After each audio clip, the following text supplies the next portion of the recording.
Good afternoon. My name is Shama Banerjee. I'm the editor at Nimbus 90, and a warm welcome to you joining our webinar series, Chief Disruptor Insights. This is the first of a two-part series where we endeavour to make sense of the year ahead, how businesses should prepare for it, and to try and answer the question, what is there to be optimistic about in 2021? I'm delighted to welcome our panelists for today, Mark Cliffe, who is the Global Head of the New Horizons Hub of ING Bank, and Caroline Gorski, who is the Group Director of R² Data Labs at Rolls-Royce. They will be sharing their thoughts on what 2021 is going to look like for businesses, but also societies and economies. So both of you, thank you so much for joining. It's great to have you with us. Thanks, Shama. Great to be here. So before we dive in, I'd just like to remind everyone that if you have a question at any time, there is a Q&A box at the bottom of your screens. Please do add questions as they come to you. No need to wait till the end of the conversation. Please do just add them in and we will weave those into the conversation. We'll get through as many as we can as they pop up. So please do keep adding them in. So to kick off, I'd love to ask each of you to just briefly introduce yourself. So Caroline, can I come to you first? Sure. Hello, everybody. Thank you very much indeed for welcoming me to another Chief Disruptor session. It's great to be here. So my name is Caroline Gorski. I am, as Shama said, I'm the Group Director for R² Data Labs at Rolls-Royce. R² Data Labs is Rolls-Royce's advanced analytics and artificial intelligence team. So we work across the whole of the Rolls-Royce business. There's about 300 of us in a federated organization that looks really at how can Rolls-Royce generate value from data and from kind of emerging technologies applied to data, including AI. We work on value propositions and value challenges for our own organization, but we also work hand in hand with Rolls-Royce customers as well. Thank you, Caroline.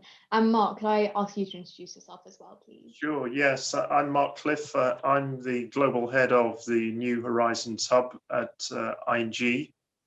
We're involved in studying disruptive change on behalf of our customers, but also ING itself. So we look at economics, politics, technology and consumer behavior and look at all the disruptive trends that we're going through. Great, thank you, Mark. So I can see there have been more people join us since we kicked off. So just a reminder to everyone who is joining us now, there is a Q&A box at the bottom of your screens. We will be going through those questions if you put questions in as they come to you, and we will be going through those questions throughout the course of the next 45 minutes. So this webinar, we are looking at the big trends for 2021. So can I just kick off by asking both of you, what do you think are the changes that we've seen over the last year that will have the biggest long-term impacts across both business and society? Caroline, I'll come to you first for that. You'd start with a $1 million question. So I think one of the things that's been very clear to us in Rolls-Royce, and particularly within the R² team in Rolls-Royce, is that a dynamic towards greater collaboration, particularly greater collaboration around data, has really been unlocked by the COVID-19 pandemic. And in some ways, it's obviously been an incredibly challenging time for many of us, but it's also been a time that's presented opportunities to sort of set aside perhaps some of the more transactional, the more commercially narrow behaviors that may have existed in the world of data sharing previously, just to really put those to one side and say, actually, what can we do collectively that can respond to the challenges that we all face? And I'd like to hope that those behaviors persist.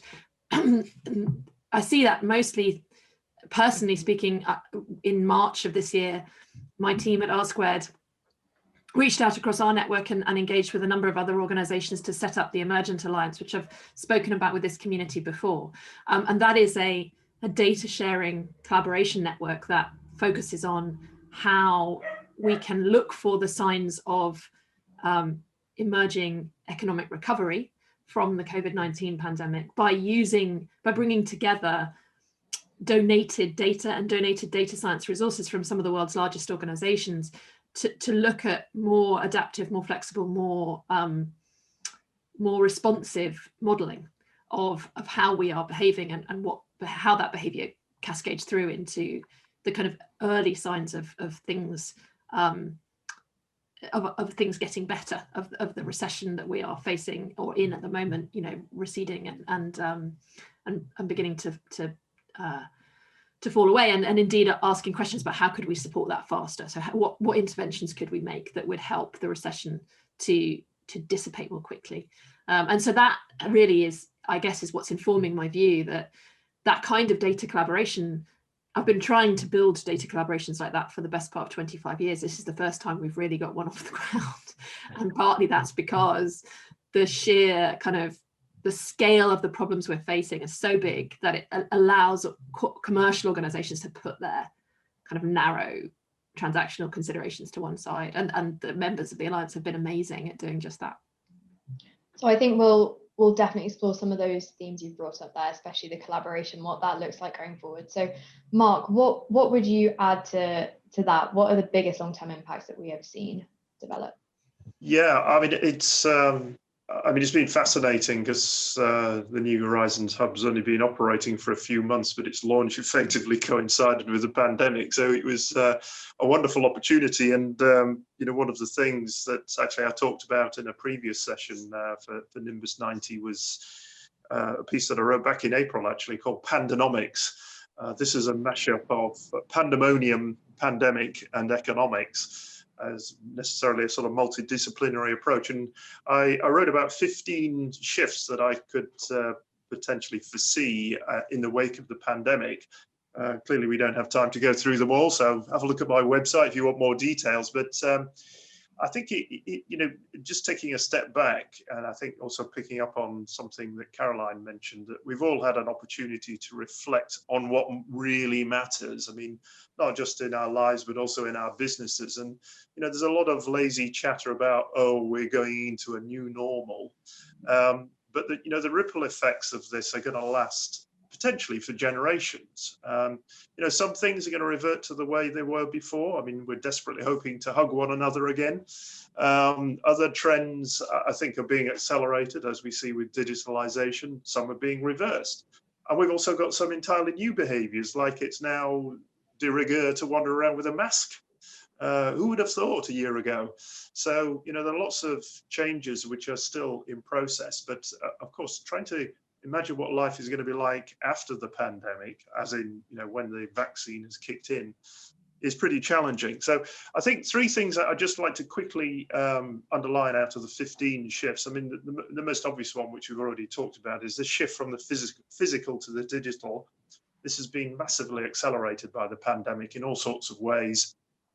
And even in slow moving areas like health and education, we've had a taste of the potential for digitalization and the improved productivity that could follow from that. Of course, a minority of us have been fortunate enough to work from home throughout this.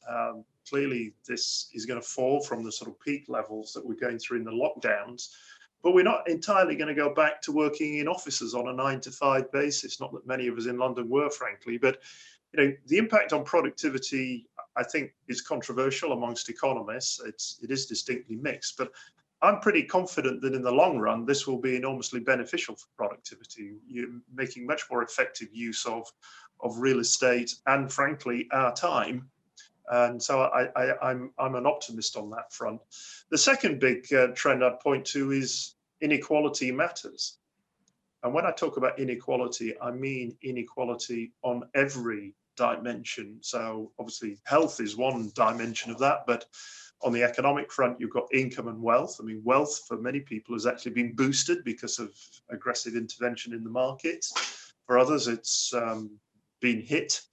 There's inequality on a gender basis, on an age basis, on a racial basis, on a spatial basis, on a sectoral, and also on a digital basis. All of these dimensions matter. And you know, these distributional questions are so often overlooked by macroeconomists. In fact, you know that macroeconomists are in trouble when they stop using numbers and they start using letters. You know, there's been a lot of talk about a V-shaped recovery or a U-shape, but the most popular one now is a K-shaped recovery, as in some parts of the economy are going up as in the digital part, and some are going down, as in a lot of the physical part. Think of hospitality and what have you.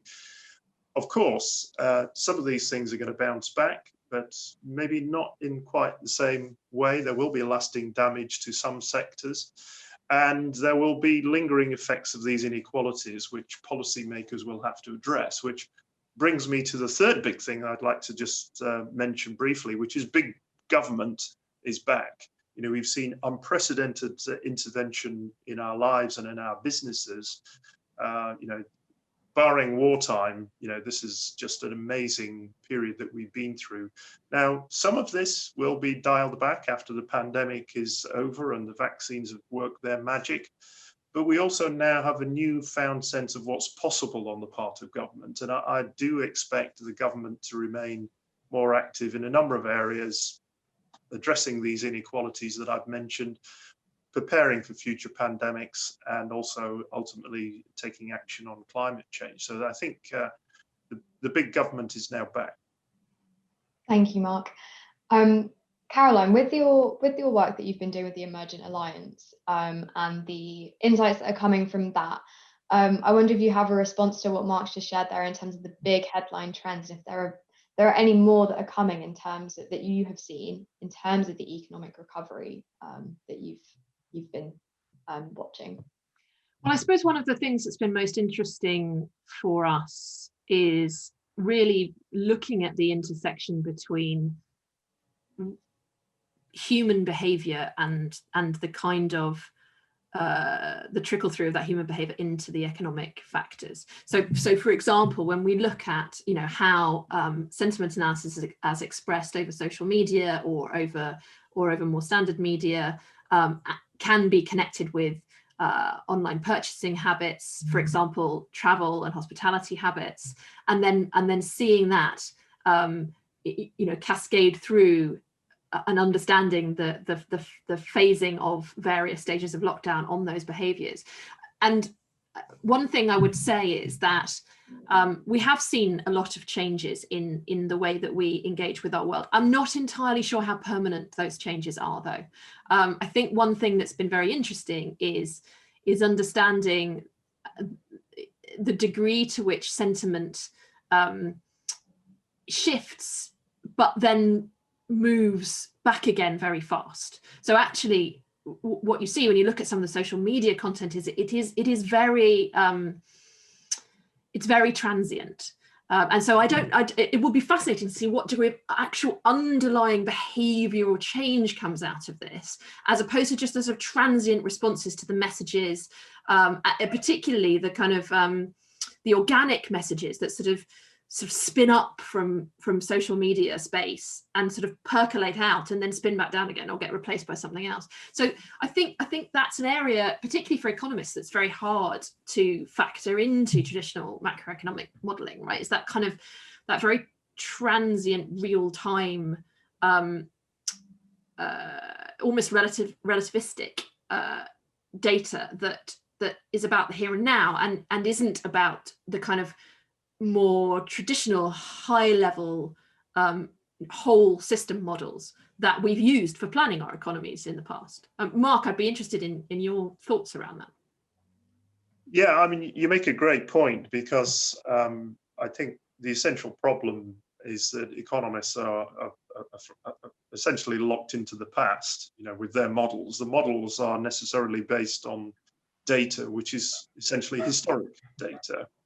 And at a time when you have these kind of disruptions, which are of all kinds, and you've mentioned obviously some of the behavioral and cultural shifts, some of these are completely unprecedented. They're just not in the data set in the history. So that's why, of course, being on top of the high frequency data and trying to grab these emergent trends is absolutely critical. And I think, the discipline of complexity science, I think, is interesting in this respect, because it borrows from, if you like, the physical sciences, looking at emergent properties of complex systems. That sort of methodological shift is something that a lot of conventional economists need to go through, because you're not going to be able to model this looking back over what's happened over the last 30 years, because nothing like it has happened over the last 30 or indeed 300 years, frankly. So I think it's important to be on top of the data, but also at the same time be thinking about what it actually means, and try and put yourself into the mode of what would happen if, let's assume that we have a workable vaccine. What does the world look like once we were all vaccinated? Well, of course, the first thing we want to do, as I say, is we all want to go and hug one another. We all want to go dancing and do all the things that we were doing a year ago. Well, yes, we want to do those sort of things, but I think there will be some permanent shifts in terms of the, if you like, the psychology and the culture, which is that, you know, this sense of beginning to realize what really matters, I think is important. So I think there's going to be a much greater emphasis on the quality of things rather than the quantity. You know, I mean, the idea that we're going to be jumping on a plane every other weekend just for the sake of it, I think is clearly going to be challenged, and we're going to be much pickier about what we do with our time and our lives. And I think there'll be tremendous business opportunities around that, and, you know, being on top of it by sort of tracking the data in a very granular way, because obviously different sections of the population will be behaving differently as we go through the ending of the pandemic, will be vital. I would like to just pick up on something you've said there, Mark, about the if and the sense of possibility. And one thing that came out of either your work on Pantonomics, I noticed, was the idea of having just in case inventories to be prepared for future disruptions to supply chains. And I think that idea of having a just in case attitude will definitely permeate for the next few years. But what impact might that have for both, I mean, in terms of business, but also in terms of governments? What impact might that have on how the economy could grow? Yeah, I mean, it's a good point. I mean, this shift in inventory management, I think, is one of several shifts that we're likely to see in coming years in the wake of the pandemic, because, you know, we had a sort of cult of efficiency, if you like. You know, this was a way of squeezing out more profits. You know, lean inventory management was the fashionable thing to do, and it's all very well when you're in a predictable, smoothly progressing world, but that's not the world that we live in. And so I think in moving away from that, yes, you're going to have to think in terms of having bigger inventories. You're going to have more redundancy and flexibility in your processes. You're going to be warier of just being entirely dependent on a single source of supply or indeed demand. So an obvious illustration is, do you want to be entirely dependent on a Chinese supplier? You know, a lot of manufacturers were caught out at the beginning of the pandemic by that, because obviously China for a while was in lockdown, and we learned how vulnerable we could be to being dependent on a single source of supply. So I think, you know, this shift towards a greater sense of resilience as opposed to short-term efficiency will be a pervasive thing, and that, you know, businesses strategically are going to have to think about so-called real options. You know, what sort of products are we producing? What sort of assets do we have? What sort of geographies are we operating in? And the diversity amongst your customer and supplier base. And of course, Brexit for the UK and Europe is just another twist in this situation. The other aspect is, I think you need also to be thinking about how you can limit your financial exposure to these kind of uncertainties and risks. So, you know, you're going to have to be looking at legal protections, insurance, and hedging strategies around all of this. And I think in a fundamental kind of way, the whole exercise of risk management needs to be rethought, because like macroeconomic forecasting, risk management tends to look at historic data and say, well, what's the one standard deviation event that could hurt us? Well, you know, we've just gone through a multiple standard deviation event in the shape of the pandemic, and you know, you can debate about just how predictable it may or may not have been, but we certainly weren't prepared. And understanding what kind of world we're in, as in we're in an epidemic. Oh, what's the important thing about an epidemic? It's exponential change. So you have to act fast, and maybe you have to act in a very blunt way, but the precautionary principle applies. And this principle sadly wasn't followed by too many countries in the early stages of the pandemic, and to some extent still isn't being covered that way. So I think, businesses need to change the way they think about the world as well. And I guess with that idea of, businesses needing to be more precautionary, Caroline, how does that impact the need for collaboration? I guess linking back to something that you were saying earlier about how everything feels more transient, there's less historic data. How does collaboration come into that? Well, interestingly, and Mark mentioned it there towards the end of that slot.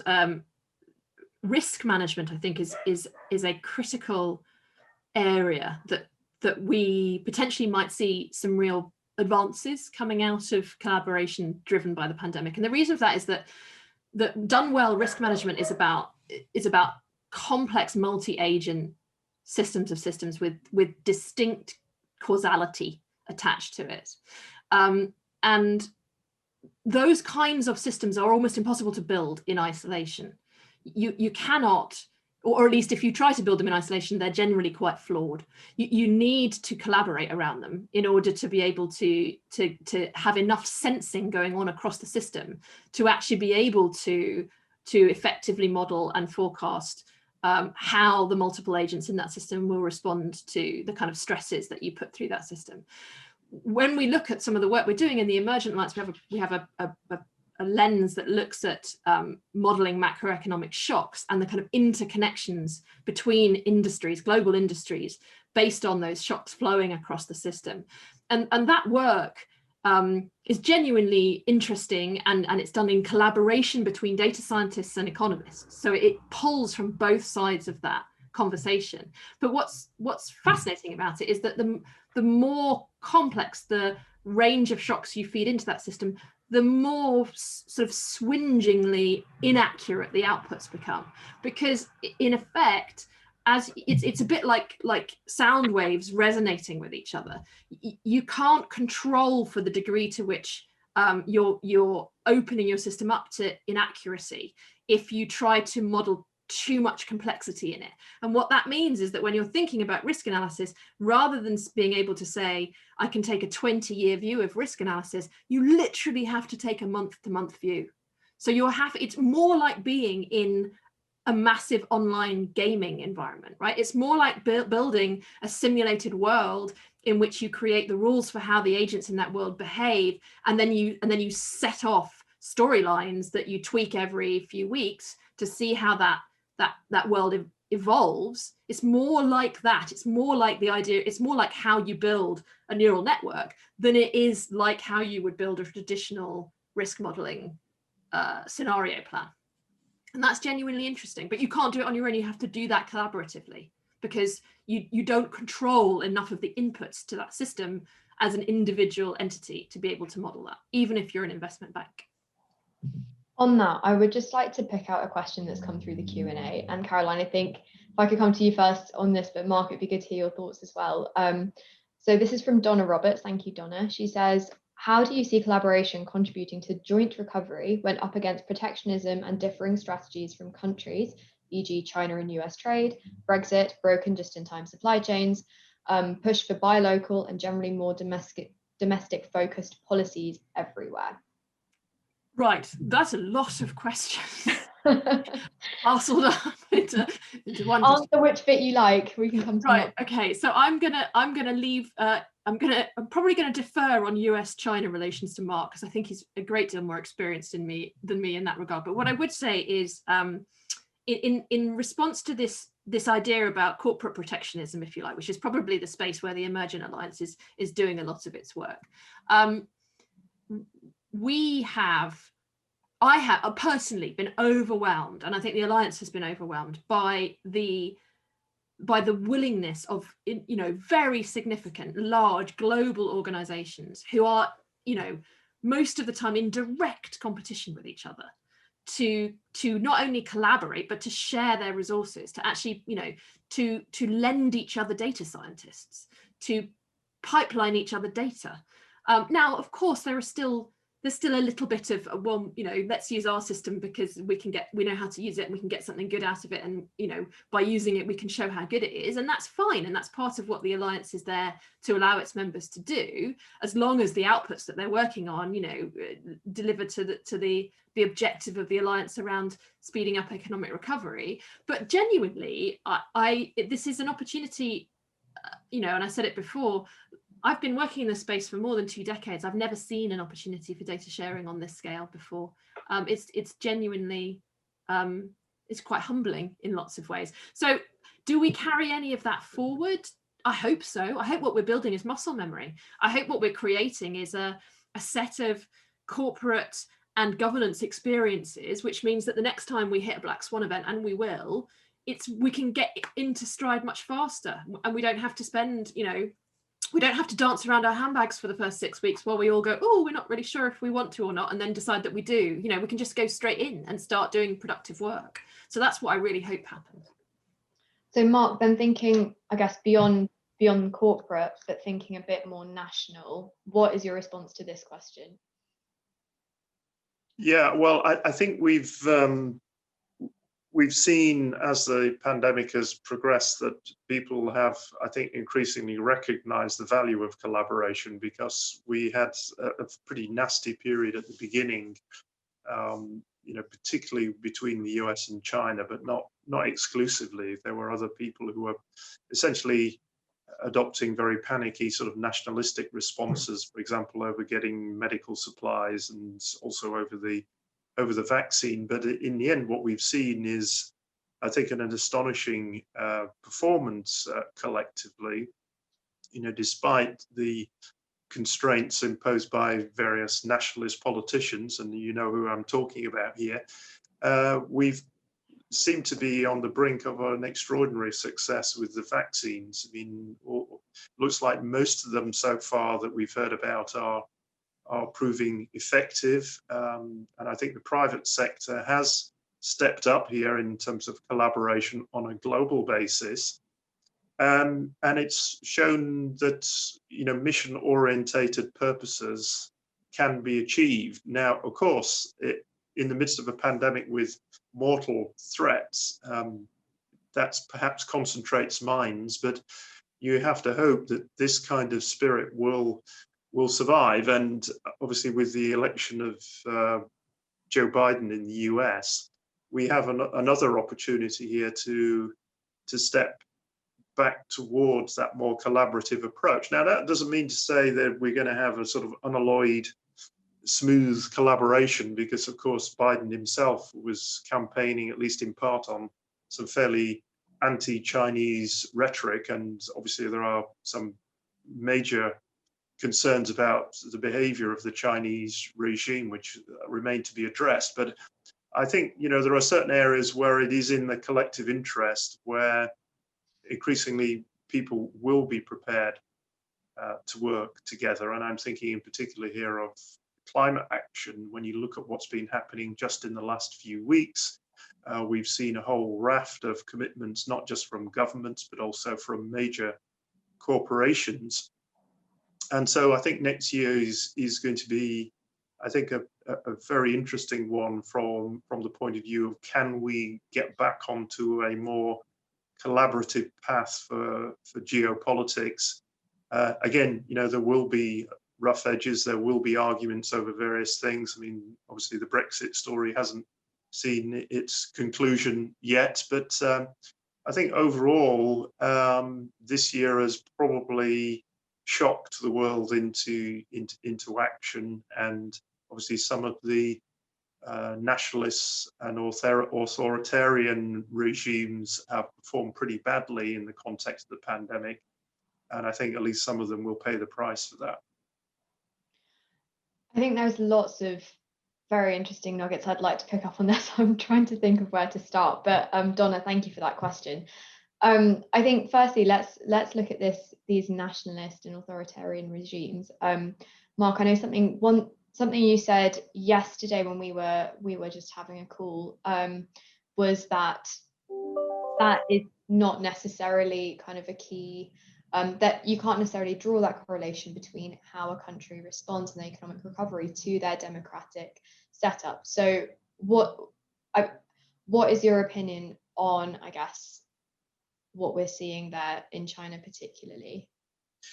Yeah, I mean, I think we need to some extent distinguish indeed between the degree to which the government is authoritarian or democratic on that spectrum, and basic competence, frankly. Because if you look at the contrast between broadly what's happened in East Asia and what's happened in Europe and also in the US, you can see that the results, sadly, in lives whereby Asia, perhaps because of its past experience with SARS and other diseases, has learnt how to respond. But there's obviously a question of, is the government infrastructure in place to deal with this? And yes, maybe at times having an authoritarian government allows them to drive through very aggressively behavior change. And, this is a libertarian aspect to all of this. But I think, there will have to be some reflection on the part of governments about how they organize themselves. And again, we're sort of learning in real time, this vacillation between centralized responses and localized responses, and, being on top of the relevant data, and I think, Caroline's initiative is excellent in this regard, because, you just need to sort of grab the evidence every which way you can. And obviously smart government will, I think, have to start getting on board with these sort of approaches. Mm-hmm. And I think, just picking up on the fact that we've had a vaccine developed very recently, how do you think that's going to pan out in terms of geopolitics? Do you think we'll see rising nationalism and protectionism that we've discussed, or is there a more optimistic view? Well, I think, going back to what I was saying earlier, I sort of tend towards an optimistic view on this. I think we're fortunate in the sense that most of them seem to be working out pretty well. They seem to be pretty effective. The production is being ramped up. I mean, it's not going to be easy. There will probably be some reverses, and obviously getting it distributed on a fair basis will be challenging. But I think most governments in the developed world have made commitments to the rest of the world to make sure that it gets distributed. I mean, if you look at the international organizations, they're already gearing up to help with the distribution. So I'm pretty hopeful about this at the moment. But of course, the pandemic itself could spring some surprises. We're hearing about mutations, which the health experts have said are inevitable. We just have to keep our fingers crossed that none of these mutations sort of undermine the effectiveness of the suite of vaccines that are being developed, because that would obviously then create some new challenges for us. But I think we've also learned a lesson here, hopefully, that there will be other pandemics in the future. There's obviously concerns about antibacterial drug effectiveness being challenged. So, I think hopefully the international community, as it used to be called, will step up and start putting in the necessary resources to avoid sort of further problems in this direction. Mm-hmm. And Caroline, what's your response to that in terms of, I guess, with the Emergent Alliance having organizations across different geographies, what have you seen there in terms of, I guess, optimism or not, as the case may be? So it's been interesting. The Emergent Alliance has contributors from 4 continents around the world. The majority of our work, not all of it by any means, but the majority of it is centered around Europe. I think probably even with the trend that Mark alluded to very early on in the conversation about us all moving to a virtual and digital environment, which is true, and the Emergent Alliance has only ever existed as a virtual organization. We've never actually met in person. Some of us knew each other before, but the honest truth is that most of us work together on these projects without ever meeting except in this kind of a context. But that doesn't solve the problem of time zones, right? So you don't have to physically be in the same room, but it's still going to be like 8 p.m. in Singapore when you're hitting noon in London. So so there are some limitations to the degree to which you can reasonably ask people to work in fully integrated global teams, unless you're prepared to do a bunch of time zone juggling. What I would say is that my team itself inside of Rolls-Royce is itself a global team. So I have representatives in my team in Germany, in Singapore, in India, in the USA, and in the UK. And so it's actually been very interesting to work with all of those groups and see both the cultural responses to the environment that they're in, and also the way that their governments or their local health and safety considerations from a working perspective have rippled into their working lives. We've all been working from home since the 9th of March because we actually were in Germany collectively together as a group. The very first week of March, we'd taken advice from our health and safety team. We put in place a whole bunch of social distancing measures to make sure we were safe. But as we were coming back, I texted our head of health and safety and said, is there any extra advice I should give the team when we return? And he said, just tell them to work from home. So we've been in this environment, since the 9th of March, so slightly earlier even than the lockdown hit the UK.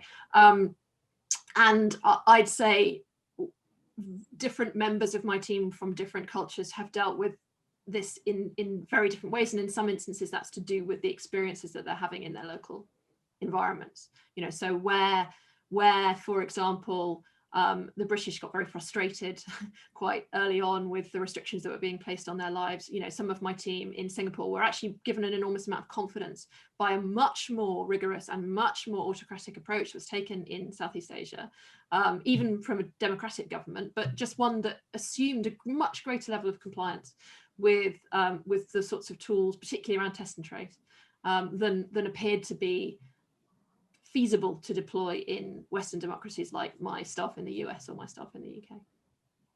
That's an interesting dynamic, isn't it? I think I'd like to pick up on something you said earlier about the remote working causing more productivity as well. I think, Caroline, you've picked up something there, which is that may not be the case depending on people's setups. But is it that more time at home gives us more ability, more productivity, or is there a bit more to it than that? Well, yes, I think this is a sort of complex issue. I mean, knowledge workers in general, I think, can do a lot of their work online. So what is it that you need to gather for is the question. And this is where the behavioral question comes in, because there's obviously big debates about what does this do to team collaboration and creativity and cohesion. And that is an issue, because of course we are social beings. We like to get together.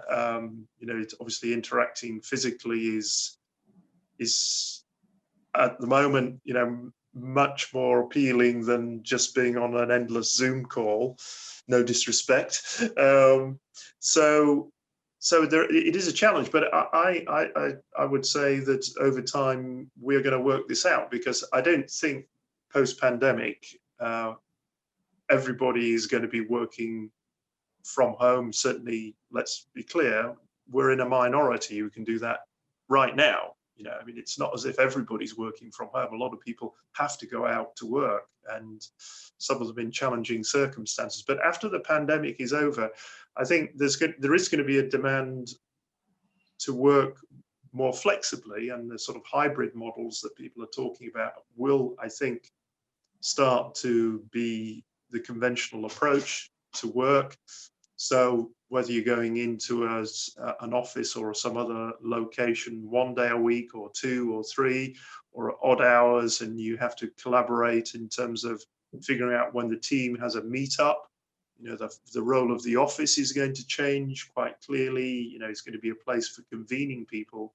The idea that you go into an office just to sit at a desk typing and using your laptop, why would you want to do that when you can do most of that at home quite adequately? So the purpose of getting together, I think, is going to be reviewed, and that's why I do believe that we're going to be using our real estate much more effectively, and we're going to be using our time more effectively. What does that mean from an economic perspective? That means more productivity.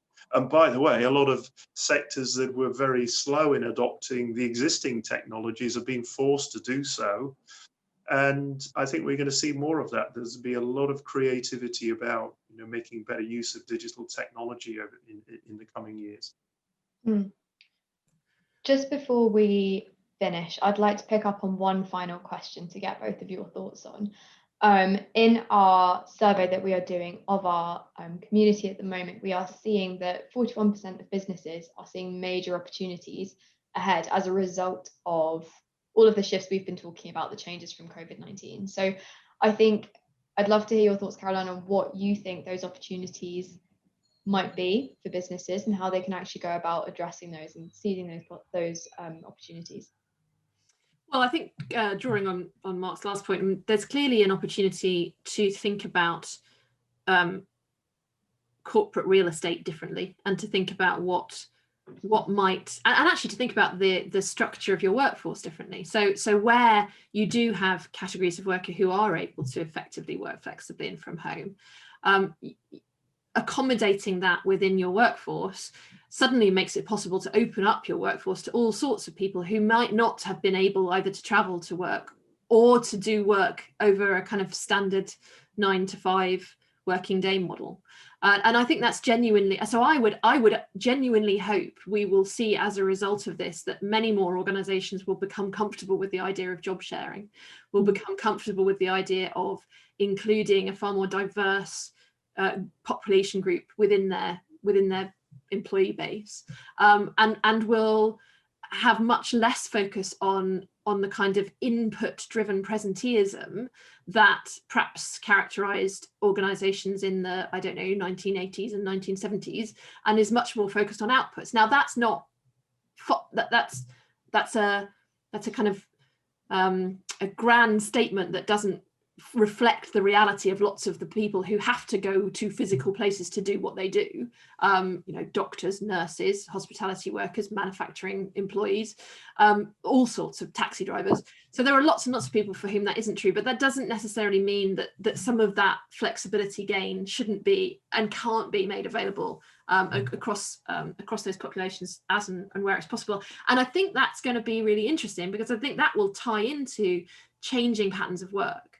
Like how long we work for, what choices we make about whether or not we just have one job or whether we actually have 2 or 3 jobs simultaneously and we do bits and bobs of them here and there. There are all sorts of things about our world that we potentially have opened up in this 9 months that we were talking about before, but we didn't really have a practical route to achieving. Mm-hmm. And Mark, if I could get your thoughts on that before we finish up as well. I very much agree with Caroline. I mean, going back to what I was saying at the outset, I think we've all had an opportunity to really think about what matters here. So I think there's going to be a much greater focus on quality over quantity, the quality of our relationships, the quality of our environment. All of these things are, we've had this sort of massive wake-up call. What were we all doing? Working these routine hours, crowding into public transport or into traffic jams, and herding into cities, and suddenly we've been forced, and sometimes it's not always been smooth, into spending a lot more time with our loved ones. The divorce rate has gone up, but also I think on the flip side of that, a lot of relationships, family relationships, have been massively improved by what we've gone through. And I think we've all had time to reflect on this, and that is something that business will have to reflect upon, but also capitalize upon to actually facilitate that. And I think digital technology is a critical enabler of that, but it is going to be driven by society and behavioral change, and I think we're only at the beginning of this shift. Thank you. Well, sadly, that's all we have time for today. Thank you both, Caroline and Mark, for sharing all of your thoughts and for such an interesting discussion.